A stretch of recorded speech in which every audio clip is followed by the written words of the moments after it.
Hi friends, கப்பி வளர்ப்பில் இன்றைக்கி எபிசோட் 48. ஸோ இன்றைக்கி என்னென்னு பார்த்தீங்கன்னா, ஸ்னோ ஒயிட்டில் நம்மக்கிட்ட ஒரு 3 மேல் ரொம்ப நாளாக பேர் இல்லாமல் தனியாகவே இருந்துகிட்டு இருந்தது. ஸோ அதுக்காக தான் இன்றைக்கி ஃபீமேல் வாங்கி செட் பண்ணலாம் ப்ரீடிங்குன்னு சொல்லிட்டு ஐடியா பண்ணியிருக்கேன். நிறைய பேஜில் கேட்டேன், யாரும் ஃபீமேல்ஸ் மட்டும் தரமாட்டேன்னு சொல்லிட்டாங்க. ஆனால் எப்படியோ கஷ்டப்பட்டு அலைஞ்சி தெரிஞ்சு வாங்கிட்டேன். ஸோ இன்ஸ்டாகிராமில் தான் வாங்கினேன். ஒருத்தர்கிட்ட இருந்து பாருங்கள், பேக்கேஜ்லாம் நல்லா பக்காவாக பண்ணியிருந்தார். நியூஸ் பேப்பர்லாம் வச்சு சேஃபாக நமக்கும் சேஃபாக ரீச் ஆகிடுச்சு. மீன் எல்லாமே சேஃபாக இருந்தது. ஸோ பாருங்கள், எல்லாம் நல்லா குவாலிட்டியாக இருக்குது. எங்கேருந்து வாங்கினோம் பார்த்தீங்கன்னா, நம்ம கப்பீஸுன்ற ஒருத்தர்கிட்ட இருந்தால். ஆனால் இன்ஸ்டாவில் ஃபேன்சி கப்பீஸ்ன்னு இருக்கும் பேஜ். நான் ஐடி தரேன், பாருங்கள்.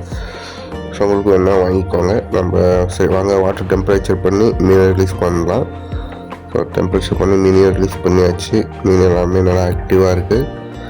சரி வாங்க, மேலே ரிலீஸ் பண்ணிடலாம்.